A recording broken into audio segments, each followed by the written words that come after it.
جی تو ناظرین محترم، سامعین محترم، ایک اور چھوٹی سی ویڈیو لے کر حاضر خدمت ہوں۔ آج کی اس ویڈیو میں ہم بات کریں گے کہ پرفیوم کیسے بنتے ہیں۔ جی ہاں، سامعین کرام، کہتے ہیں کہ فرعون مصر کی ملکہ نے سب سے پہلے عطر بنایا تھا۔ اس نے مصر کے معبدوں پر چڑھائے جانے والے متبرک پھولوں کو چربی میں لپیٹ کر صحرا کی تیز دھوپ میں رکھا۔ اس تیز گرمی میں جب چربی پگھلی تو اس میں پھول بھی تحلیل ہو گئے۔ اس چکنے مائع کو ملکہ نے استعمال کیا تو ہر طرف مہک پھیل گئی۔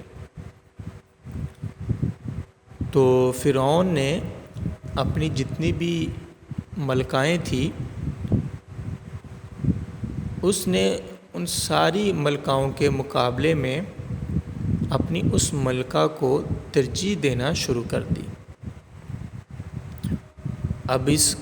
اب جب اسے اس قدر حوصلہ افزا نتائج ملے تو اس نے مزید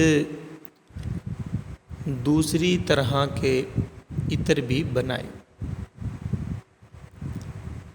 اور ان کو نہ صرف خود استعمال کیا بلکہ فرعون اور اپنے دوسرے رشتہ داروں کو بھی تحائف میں بھیجا۔ ملکہ کی چہیتی بیٹی، جس کی شادی پر اسے جو جہیز میں تحائف دیے گئے، ان میں سندل کے درخت سے کشید کردہ عطر بھی شامل تھا۔ آج کی دنیا میں جو قیمتی خوشبوئیں بہت زیادہ معروف و مقبول ہیں، ان میں ہے جی چنبیلی، عنصر اور سندل خاص اجزاء کے طور پر شامل کیے جاتے ہیں۔ یہ وہ جڑی بوٹیاں ہیں جو خوشبو بنانے کے لیے بہت زیادہ کارآمد ہیں۔ چنبیلی کے پھولوں کا آبائی وطن مصر اور جزائر کومور ہیں۔ آج بھی ان پھولوں کی زیادہ تر کاشت انہی علاقوں میں کی جاتی ہے۔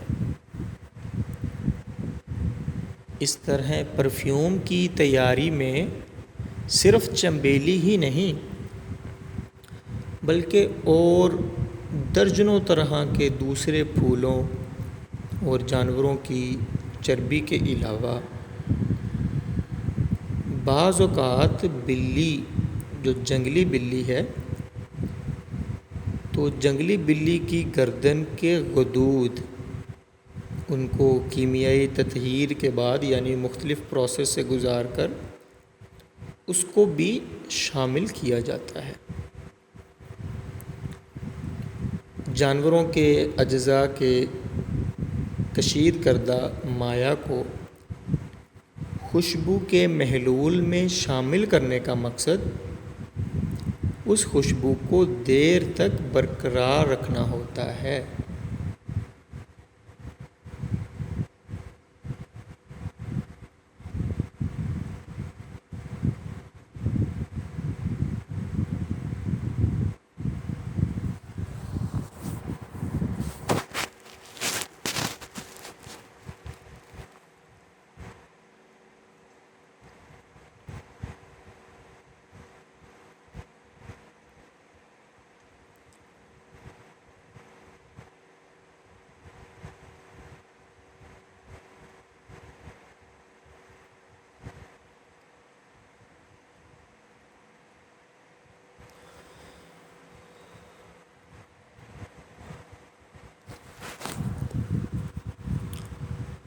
پرفیوم میں اتنے اجزاء ہوتے ہیں اور اتنی اقسام کے پھول ہوتے ہیں کہ کسی ایک ملک میں بہترین پرفیوم بنانے کے لیے یہ تمام اجزاء پیدا نہیں ہوتے۔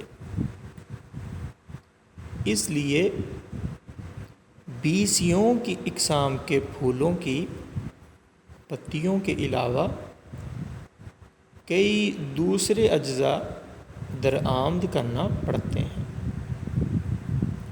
ان میں سے بعض اجزاء اتنے قیمتی ہوتے ہیں اور ان کا حصول اس قدر مشکل بلکہ جان لیوا ہوتا ہے کہ جو بھی انہیں حاصل کرنے پر پرفیوم انڈسٹری کو سپلائی کرے تو وہ راتوں رات کروڑ پتی بن سکتا ہے۔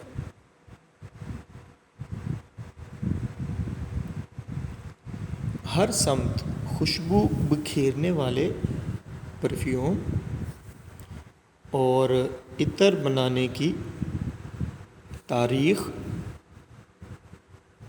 فرعین مصر سے چلی آ رہی ہے۔ آج کے جدید دور میں بھی قیمتی پرفیوم کے فارمولے سال ہاں سال کے پیچیدہ تجربات کے بعد بنائے جاتے ہیں۔ ان فارمولوں کی حفاظت ISI اور CIA کے سربستہ رازوں کی طرح کی جاتی ہے تاکہ کسی دوسری کمپنی کو ان کی ہوا تک نہ لگ سکے۔ فرانس کو آج کی دنیا میں پرفیوم انڈسٹری کا بادشاہ مانا جاتا ہے، مگر صرف فرانس ہی نہیں بلکہ دوسرے ممالک کی پرفیوم انڈسٹری میں یہ چلن عام ہے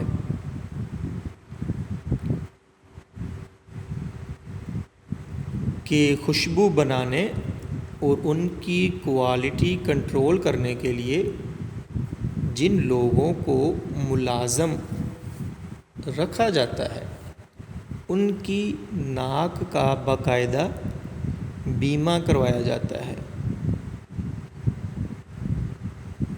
یہ لوگ بے شک بہت زیادہ تعلیم یافتہ نہ بھی ہوں مگر ان کے سونگھنے کی حس اتنی تیز ہوتی ہے کہ یہ کسی بھی طرح کی خوشبو سونگھ کر بتا دیتے ہیں کہ اس خوشبو میں کون کون سے اجزاء شامل ہیں۔ مگر جہاں ان کے سونگھنے کی حس بہت زیادہ ہوتی ہے وہیں یہ لوگ بہت جلد سینے کے امراض خصوصاً بے ترتیب سانس سینسیٹیوٹی حساسیت کا شکار ہو جاتے ہیں۔ اپنی کمپنی میں ان افراد کو VVIP پروٹوکول دیا جاتا ہے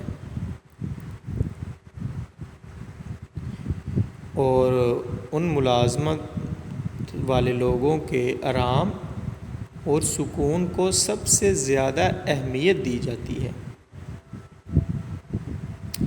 پرفیوم انڈسٹری میں اس وقت تک کوئی پرفیوم مارکیٹ نہیں کیا جا سکتا جب تک ماہرین اس کی قبولیت کی سند جاری نہ کر دیں۔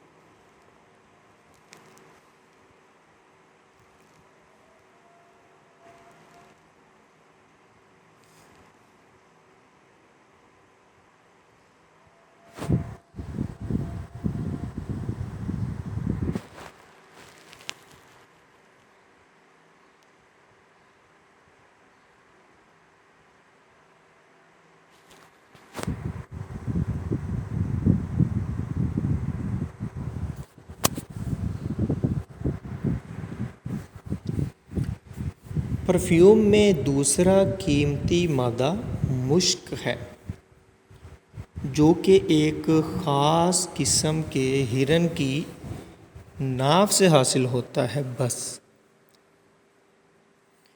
یہ خوشبودار خشک شدہ رطوبت ہے جو نرا ہوئے قسم کے ہرن سے حاصل کی جاتی ہے۔ مشک ناف کے قریب ایک جلی دار تھیلی میں ہوتا ہے۔ اس تھیلی کو ناف کی نسبت سے نافہ کہتے ہیں۔ مشک محض نر ہرن میں پایا جاتا ہے، یہ مادہ میں نہیں ہوتا۔ جب یہ نافہ پختہ ہو جاتا ہے تو کئی میل تک کی ہوا معطر کر دیتا ہے۔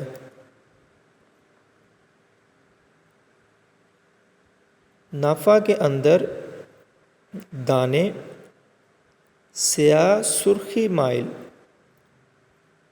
بو بہت تیز اور اس کا مزہ تلخ ہوتا ہے۔ سب سے قیمتی مشک ختن کا مشک ہوتا ہے۔ ختن دراصل چین کا ایک علاقہ ہے جہاں کے ہرن مشہور ہیں کہ جن کے نافوں سے یہ اعلیٰ قسم کا مشک نکالا جاتا ہے۔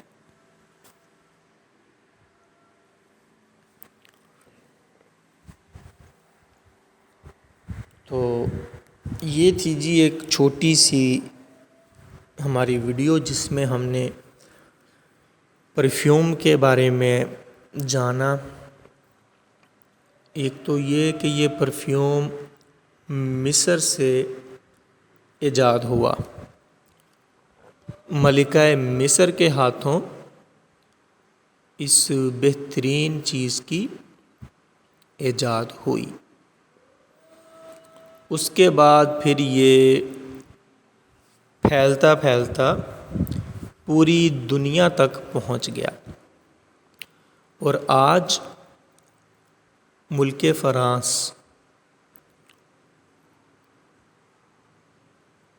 جس کو پرفیوموں کا بادشاہ کہا جاتا ہے، آپ نے سنا ہوگا پیرس خوشبوؤں کا شہر، تو یہ وہاں پر پرفیوم بنائے جاتے ہیں اور بہت اعلیٰ قسم کے پرفیوم بھی آپ کو ملیں گے۔ اس میں جو اجزاء یوز ہوتے ہیں اس میں سب سے زیادہ اہمیت چنبل، مشک وغیرہ کی ہے، جن کا حصول بھی کافی مشکل ہے۔ پھولوں کی پیداوار بڑھا کر ہم اس میں تو اضافہ کر لیں گے، لیکن مشک کے حصول کے لیے ایک بہت ہی اعلیٰ قسم کی ہرن کو پالا جاتا ہے، جس کی ناف سے پھر مشک حاصل کیا جاتا ہے۔